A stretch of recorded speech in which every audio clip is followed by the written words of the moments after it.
Merci de m'avoir acclamé. Alléluia. Amen. Merci de m'avoir acclamé. Je rends gloire à Jésus pour vos vies. Amen. Maintenant, quelqu'un va se tenir debout. Comme quelqu'un que du 1er janvier 2019 jusqu'au 31 décembre 2019, il a vu la main de Dieu. Il a vu la grâce de Dieu. Il a vu la bonté de Dieu. Il a vu les recommandations de Dieu s'accomplir dans sa vie. Que cette personne acclame Jésus-Christ de Nazareth. Jésus-Christ de Nazareth. Jésus-Christ de Nazareth. Jésus-Christ de Nazareth. Alléluia. Il y a déjà quelqu'un qui est béni. Il y a déjà quelqu'un qui a reçu sa grâce pour 2020. Amen. Il y a quelqu'un peut-être qui ne sait pas pourquoi nous sommes là, mais nous sommes là pour commencer à impacter l'année 2020. Amen. Alléluia. Il y a des choses qui se construisent dans la nuit et des choses qui se construisent le jour. Mais ce soir, nous sommes venus construire des choses dans la nuit qui seront visibles le jour. Amen. Il y a certains qui ont décidé de dormir, mais toi, tu as décidé de venir dans la présence de Dieu parce que tu veux bousculer quelque chose. Bouscule ton voisin, dis on va bousculer quelque chose. Alléluia. Le thème de ce soir, c'est la ressemblance à Christ. J'annonce déjà à quelqu'un que tu ressembles à Christ. Peut-être que tu ne le vois pas comme ça. Tu vas dire, mais maman, elle est claire, l'autre il est noir, l'autre est petite, l'autre elle est grande. Mais je t'annonce dans le nom puissant de Jésus-Christ de Nazareth que tu ressembles à Christ. Amen. Alléluia. Amen. Dans le livre de Genèse, lorsque la Bible déclare que faisons l'homme à notre image et ressemblance. Amen. Quand Dieu parle de l'image, il parle de l'ossature physique. Mais quand il parle de la ressemblance, il parle alors du caractère. Alléluia. Ça veut dire que ce soir, dans ce qui me concerne, je vais rentrer dans le caractère de Christ. Et je vais montrer à une femme et à un homme qui a la possibilité de revêtir le caractère de Christ. Parce que tu es déjà fait à son image et à sa ressemblance. Est-ce qu'il y a quelqu'un qui croit qu'il a l'image de Dieu et à la ressemblance de Dieu? Le caractère que je vais développer ce soir, c'est la soumission. Que quelqu'un répète soumission. En ce qui me concerne, je vais m'adresser au couple. Alléluia. Amen. Parce que la base de la famille chrétienne, c'est le couple. La base de la famille que nous sommes ici, c'est le couple. Je vais parler à un homme et plus précisément à une femme. Et je vais donner une clé à une femme pour qu'elle rentre dans une année 2020 teintée de couleurs extraordinaires. Et pour cela, j'aimerais qu'une femme laisse tomber ses barrières. Qu'une femme laisse tomber ses chaînes et qu'elle soit disposée. Alléluia. Ce soir, je veux parler à une femme sage. Et la Bible définit la femme sage comme étant celle-là qui bâtit sa maison.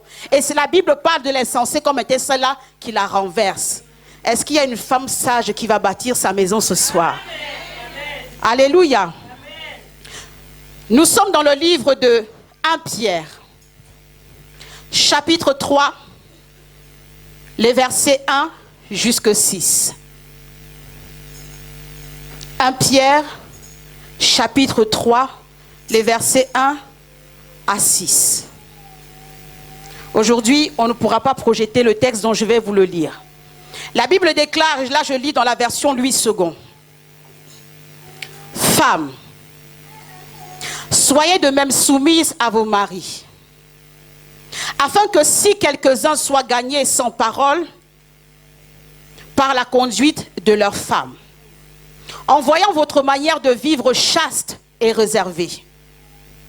Ayez non cette parure extérieure qui consiste dans les cheveux tressés, les ornements d'or ou les habits qu'on revêt, mais la parure intérieure est cachée dans le cœur, la pureté incorruptible d'un esprit doux et paisible, et qui est d'un grand prix devant Dieu. Ainsi se paraît autrefois les saintes femmes qui espéraient en Dieu, soumises à leur mari, comme Sarah, qui obéissait à Abraham et l'appelait son Seigneur. C'est d'elle que vous êtes devenues les filles, en faisant ce qui est bien, sans vous laisser troubler par aucune crainte. Parole du Seigneur. Amen.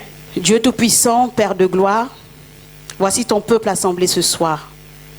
Et tu as un message, Seigneur Dieu de gloire, que tu sois délivré pour une famille, pour un couple, et en particulier pour une femme, en sorte qu'elle puisse avoir une clé, Seigneur Dieu de gloire, pour gagner, ô Père éternel, dans l'année 2020 à venir.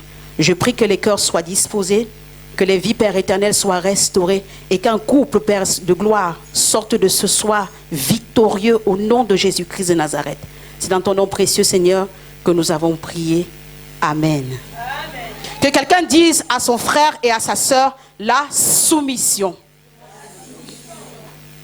À chaque fois quand on parle de soumission, les femmes ont tendance à se braquer.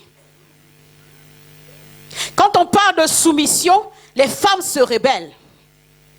Quand on parle de soumission, beaucoup sont même prêtes à abandonner la foi. Mais j'aimerais rassurer une femme, bien avant que toi tu ne sois soumise, il y a quelqu'un avant toi qui s'était déjà soumis. Amen. Alléluia. Amen. Cette personne qui s'est soumise à ta place est allée jusqu'au bûcher de la croix. Il a donné sa vie en sorte que toi, tu puisses récupérer quelque chose pour avoir la paix. Il s'est soumis à celui qu'il appelait son Père. Il dit, je ne fais pas non ma volonté, mais je fais la volonté de celui qui m'a envoyé. Que quelqu'un répète alors, soumission. Jésus-Christ était soumis. Nous allons développer la ressemblance à Jésus-Christ de Nazareth. Jésus a été soumis. Alléluia. Amen. Quand on parle de soumission en soi, qu'est-ce que ça veut dire? La soumission signifie simplement accepter une autorité. Alléluia. Amen. Être soumis, ça signifie j'accepte une autorité. Quand tu viens en France, tu acceptes d'être sur le territoire français, en soi tu te soumets à l'autorité de la France. Il y a une femme qui un jour se marie. Elle dit oui. Veux-tu l'épouser? Oui. Veut-il t'épouser? Oui. En soi, ce jour, tu acceptes une autorité. Tu acceptes de te marier à un homme. Tu acceptes d'être soumise à cet homme. Mais ce qu'on remarque aujourd'hui, c'est qu'une fois dans le foyer, la femme ne reconnaît plus qu'elle avait accepté devant le maire, devant le pasteur, devant sa famille, qu'elle acceptait de se soumettre à un homme. Le mariage, c'est la soumission. Tu acceptes l'autorité d'un homme sur ta vie. Alléluia. La Bible nous parle de la soumission. Mais quand la Bible aborde la soumission, il y a quelque chose à retrouver dans la soumission. Quand on parle de la soumission dans un couple, pourquoi faut-il se soumettre dans un couple? Il faut se soumettre simplement pourquoi? Parce que Dieu, quand il définit ce qu'il entend par le couple, il établit une hiérarchie. La hiérarchie en question se trouve dans le livre de 1 Corinthiens au verset 11. Il dit alors, moi, je suis le chef de l'homme. L'homme est le chef de la femme. Et la femme, à supposer, est le chef des enfants. Pourquoi se soumettre? Se soumettre, c'est respecter déjà la hiérarchie qui a été donnée à Dieu. Et je veux rassurer une femme, quand tu respecteras cette hiérarchie-là, tu ne seras pas marché dessus. Au contraire, tu seras honoré. Alléluia. Jésus a défini une hiérarchie qui est supposée t'apporter du bonheur, une hiérarchie qui est supposée te mettre dans les meilleures dispositions, les meilleures circonstances pour vivre ton couple. Mais aujourd'hui, les femmes ne veulent plus se soumettre. C'est la raison pour laquelle nous arrivons à des foyers qui sont déséquilibrés. Quand la tête n'est pas la tête et que la tête devient les jambes, on crée un monstre. Alléluia. La tête doit être la tête. L'œil doit être l'œil. Le ventre doit être le ventre. Et c'est pour cela que Jésus dit, il faut qu'il y ait une hiérarchie. Alléluia. Est-ce que je parle à une femme? Dans le texte que nous avons lu, la Bible nous donne quels sont les bénéfices et les avantages de la soumission. Parce qu'en soi, il y a des bénéfices dans la soumission. La soumission n'est pas un malheur. La soumission n'est pas un mal. La soumission est un bien. Alléluia. Amen. Qu'une femme dise que la soumission est un bien. Alléluia. Amen. La Bible parle alors des bénéfices de la soumission. La Bible dit, et là nous sommes dans le verset 3. Femmes, soyez donc soumises à vos maris, afin que si quelques-uns n'obéissent point à la parole, qu'ils soient gagnés sans parole par la conduite de leurs femmes. Tu as beaucoup parlé. Tu as beaucoup fouillé dans son téléphone. Tu as même créé des faux comptes Facebook pour l'espionner. Alléluia. C'est toi qui cherches à savoir ce qu'il publie sur WhatsApp. Tu as fait beaucoup de choses. Tu l'as même suivi après le travail. Tu as même espionné ses conversations avec sa famille. Parce qu'en soi, tu n'es pas en paix. La Bible dit, arrête de parler inutilement et gagne ton mari par ta conduite. La Bible insiste, sans parole. Tu n'as pas besoin de parler. Mon slogan en 2020, c'est « Je ne parle pas beaucoup, j'agis ». Alléluia. Arrête de parler. Que par ta conduite, ton homme puisse être gagné par toi. La Bible dit, ce n'est pas par la parole. Et surtout, nous les femmes chrétiennes, nous avons tendance à enchaîner les versets bibliques. Ah mon mari, la Bible dit, Jérémie 4, verset 5, si tu ne fais pas, 1 Pierre 7, dis, femme, honorez vos... Ce n'est pas comme ça que tu gagneras ton mari. La Bible dit ici, tais-toi. Par ta conduite, ton homme sera gagné. Alléluia. Arrêtons les conversations que quand l'homme dit A, tu es déjà jusque Z. Arrêtons les attitudes où tu toises ton mari du haut jusqu'en bas, tu le regardes. Arrêtons les attitudes où tu rabaisses ton mari, où tu le diminues. Et je vais dire à quelqu'un, aussi longtemps que tu continues de diminuer ton mari dans sa maison, il y a quelqu'un d'autre qui pourra l'élever et le mettre à la place de roi. Personne n'a jamais voulu être esclave. Et là où il sera reconnu roi, il sera là-bas tous les jours. Arrête de parler. Et comme la Bible dit, cette fois-ci, agis. Alléluia. Est-ce qu'il y a une femme qui est prête à agir? La Bible continue ici, nous sommes dans le verset 4. Au verset 3 déjà, la Bible dit, ayez non cette parure extérieure qui consiste dans les cheveux tressés, les ornements d'or ou les habits qu'on revêt. Alléluia. Nous sommes arrivés dans une génération où les femmes ont misé sur le make-up. Nous sommes arrivés dans une génération où les femmes ont misé sur leur physique. Je sais m'habiller, je sais me mettre en valeur, je sais quel est mon potentiel physique. La Bible dit ici, n'ayez pas ce revêtement qui est une parure extérieure. L'extérieur ne peut pas faire toutes choses. Tu sais t'habiller, mais il y a une qui saura mieux s'habiller que toi. Tu es belle et il y a une qui sera bien plus belle que toi. Tu sais te maquiller, il y a des youtubeuses qui sont spécialistes du maquillage. La Bible dit, ce n'est pas par cette façon-là que tu pourras gagner le cœur de ton mari. Alléluia. Est-ce que je parle à quelqu'un? Beaucoup de nos jeunes sœurs misent dessus. Quand tu marches dans la ville du monde, on a l'impression que tu es la seule fille la plus belle. Mais moi, je suis belle. Alléluia. Et il y aura toujours plus belle que toi. Celles qui sont nées avant toi, celles qui sont même de la même génération que toi, celles qui viendront après toi, elles seront toujours plus belles. Mais la Bible t'invite ici à développer un caractère au-dessus de ce que tu montres en apparence. C'est alors que la Bible parle de ce qu'on appelle la parure intérieure. J'aime beaucoup cette pensée que j'avais vue sur Facebook. C'est la beauté qui t'amène à la maison, mais c'est le caractère qui t'amène à la mairie. Amen. Alléluia. La Bible dit alors en ce qui concerne le caractère, parce que nous sommes sur le caractère de Christ, la soumission. La parure intérieure est cachée dans le cœur, la pureté incorruptible d'un esprit doux et paisible, qui est d'un grand prix devant Dieu. La Bible ici te montre quelle est la façon pour toi de gagner le cœur de ton mari, pour avoir une vie paisible. Tout est dans le caractère. Tout est dans la sensibilité. Tout est dans la douceur. La Bible parle ici d'avoir un caractère paisible. Vous savez, un homme, en soi, qu'est-ce qu'il recherche? C'est la paix. Alléluia. Au travail, nous n'avons pas de paix. Dans la société en elle-même, nous n'avons pas de paix. Et quelque part, si nous venons même à Christ, c'est parce que nous sommes à la recherche d'une paix. Alors l'homme que vous rencontrez est désireux d'avoir cette paix, si ce n'est mieux la conserver dans sa maison. Donc ça veut dire que la Bible insiste ici que ce qui doit faire ton attention première et particulière, c'est de développer non pas une parure extérieure, mais une parure intérieure. Amen. Développe ce caractère. Sois une femme douce, sois une femme agréable, sois une femme attentionnée.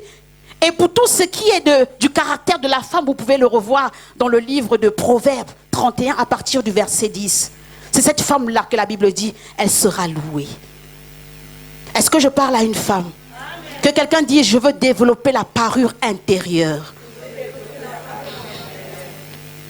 Les bénéfices de la soumission, c'est que la soumission te permet de développer cette parure. Et la Bible parle de parure, ça veut dire que quelque part c'est un ornement qui est visible. Peut-être c'est à l'intérieur de toi, mais c'est quelque chose que l'homme sait voir quand il a besoin de le voir. Il y a des filles qui ont été très belles. Mais au moment de choisir, on ne comprend pas pourquoi. Il dit non, je préfère Rebecca. Mais pourquoi? On t'a toujours vu avec Rachel, on t'a toujours vu avec Solange. Non, mais Solange, Rachel, elle a le caractère du mariage. Vous avez déjà entendu ça? L'homme n'est pas bête. Il a la femme qui choisira pour ses déboires. Il a la femme qui choisira pour ses sorties. Mais à partir du moment où je décide de mettre quelqu'un à la maison, on choisit le caractère intérieur, la parure intérieure. Alléluia. Parce qu'en soi, qu'est-ce qu'il cherche? Il cherche celle-là qui sera la mère de ses enfants, qui sera la garante de son héritage, qui sera la porteuse de sa progéniture et qui sera la garante de son expansion. On ne fait pas d'expansion avec quelqu'un qui n'est là que pour la parure extérieure. Zéro dans la tête, mais tout sur le corps. Est-ce que je parle à une femme? Amen. Que cette année 2020, tu viennes avec une parure intérieure. Alléluia. Amen. La Bible continue ainsi en disant: ainsi se paraient autrefois les saintes femmes qui espéraient en Dieu, soumises à leur mari, comme Sarah qui obéissait à Abraham et l'appelait son Seigneur. C'est d'elle, c'est de Sarah que vous êtes les filles, en faisant ce qui est bien sans vous laisser troubler par aucune crainte. En faisant la démarche d'être dans la soumission, tu ne t'égares point de la volonté de Dieu. Il y a beaucoup de femmes qui se disent que parce que je suis dans la soumission, si mon mari me demande quelque chose et que je n'obéis pas par rapport à l'église, est-ce que je fais la volonté de Dieu? J'aimerais rassurer une femme, aussi longtemps que tu respectes le mari qui est Dieu sur ta vie, tu es en train de faire la volonté de Dieu. Et je vais choquer quelqu'un. Si ton mari te dit de ne pas aller à l'église, tu ne vas pas à l'église. Je parle à quelqu'un? Il y a des femmes qui vont privilégier la vie de l'église. Il y a des femmes qui vont privilégier servir le pasteur. Il y a des femmes qui vont privilégier servir le frère de l'église que servir le mari, parce que pour eux, ils font quelque chose à l'église. Ton mari est le premier à être satisfait. Parce que quand Dieu a créé l'homme, il a créé la femme et il a dit à la femme, tu seras l'aide de l'homme. Alléluia. En soi, ton premier ministère, c'est ton foyer. Peu importe que tu sois intercesseuse des nations, prophétesse sur les dominations, que tu sois évangéliste Alpha 50, que tu sois, je ne sais pas, intercesseuse dans le secret de Jésus, ton mari demeure autorité sur ta vie. Amen. Alléluia. Amen. Je parle de la soumission, pourquoi? Nous sommes en train de rentrer dans une nouvelle année. Alléluia. Amen. Cette année, il y a eu des crises de couple. Et tu ne peux pas adorer Dieu si dans ta maison tu n'as pas la paix. La Bible dit que tes prières ne montent pas, elles restent juste à côté de toi. Si j'ai décidé et choisi par l'Esprit de Dieu de pouvoir parler de soumission, c'est parce que j'aimerais qu'en 2020, une femme puisse avoir le bonheur qu'elle mérite. Amen. Le bonheur que tu mérites se trouve dans la soumission. Aussi longtemps que tu seras soumise à ton mari, tu permettras à ton foyer d'être stable. Tu apporteras la paix dans ton foyer. Tu amèneras la joie dans ton foyer. Tu amèneras la stabilité dans ton foyer. Et ainsi, vos prières pourront monter à l'Éternel. Mais aussi vrai qu'il n'y a pas de paix dans ta maison, aussi longtemps qu'il n'y a pas de joie dans ta maison, aussi longtemps qu'il n'y a pas d'assurance dans ta maison, tes prières sont vaines. Peu importe tes jeûnes, peu importe tes prières, peu importe tes offrandes, peu importe tes dîmes, aussi longtemps que tu n'es pas dans la paix pour adorer Dieu, tu ne pourras jamais être en connexion avec le Dieu créateur. C'est pourquoi il est important en 2020, soignons nos maisons. Soignons nos relations avec nos maris. Soignons nos relations avec ces hommes que Dieu a mis à nos côtés. Beaucoup de femmes n'ont pas cette grâce d'avoir le mari. Mais toi, tu as cette grâce et tu la bafoues au prétexte de je ne sais quoi. Beaucoup aujourd'hui parlent de féminisme. Beaucoup aujourd'hui parlent d'émancipation. Beaucoup aujourd'hui parlent de christianisme. Beaucoup même à cause du christianisme désobéissent à leurs hommes. Ce n'est pas le christianisme. Et s'il y a un homme qui est ici qui dit que sa femme l'a déduit à désobéir à cause du christianisme, papa, la maman n'est pas dans le christianisme. Amen. Alléluia. Le christianisme que nous appliquons admet la soumission comme Jésus s'est soumis. Et aussi vrai que Jésus s'est soumis, nous femmes, nous devons nous soumettre aussi. Amen. Alléluia. Amen. Que ton foyer ne soit pas malade en 2020. Amen. Que ton foyer ne soit pas malade à 2020. C'est pourquoi quand je parle de soumission, je n'aimerais pas qu'une femme soit blessée. Alléluia. Amen. Comme je disais tout à l'heure, le caractère même de Christ, parce que c'est ce qui nous ressemble ce soir, le thème de ce soir, la ressemblance à Christ, c'était la soumission. Il était soumis. Il a obéi, même quand il ne voulait pas, il s'est soumis à la volonté de Dieu. Et la Bible dit que c'est alors qu'il a reçu le nom au-dessus de tous les noms. Et c'est alors que nous sommes réunis ce soir en son nom. Si nous disons ressembler à Christ, soyons dans la soumission. Tel Christ est, tel aussi nous sommes. Alléluia. Amen. Christ a payé un prix. Il y a des femmes qui refusent de payer un prix en se soumettant. Mais Christ a payé le prix pour toi, pour elle, pour lui. Bien avant que toi-même tu ne sois converti. Et il y a des femmes qui rentrent dans le mariage dans une idée de combat. Il ne fait pas, je ne fais pas. J'ai une question à te poser. Quand Christ t'a aimé, est-ce que tu étais déjà converti? Christ t'a aimé dans tes défauts. Christ t'a aimé dans ton péché. Christ t'a aimé alors que tu le rejetais. Christ t'a aimé alors que tu ne le connaissais pas. Pourquoi ne pas faire autant avec ton mari? Et j'ai envie de dire que aussi longtemps que tu décides de payer le prix, tel Christ, tu vaincras. Amen. Alléluia. Amen. Christ a payé ce prix-là pour toi. Et de la même façon que nous sommes dans le caractère de Christ, j'aimerais aussi dire à une femme, quand Christ s'est donné à la croix pour chacun d'entre nous, il l'a fait. Pourquoi? Par amour. Je pense que si quelque part tu t'es mise avec un homme, c'est que quelque part aussi tu l'aimais. Je pense que si quelque part tu as accepté de l'amener à la mairie, de l'amener à l'église, de l'amener devant tes parents, de le promener devant tes copines, c'est que quelque part tu l'aimais. Christ s'est soumis par amour. Toi aussi, accepte de te soumettre par amour. Alléluia. Est-ce qu'il y a une femme qui aime son mari? Est-ce qu'il y a une femme qui aime son mari? Est-ce qu'il y a une femme qui aime son mari? Alléluia. Le but de mon intervention de ce soir, c'était pour vous dire, nous sommes dans une nouvelle année. Nous allons sur une nouvelle année. Et comme les gens du monde disent, c'est le soir pour prendre des résolutions. Et ce soir, par mon intervention, je voulais impacter les résolutions d'une femme. Pour que l'année prochaine, tu reviennes ici avec le sourire. Et que pour celles qui ne sont pas encore mariées, qu'elles viennent ici nous conduire à la mairie.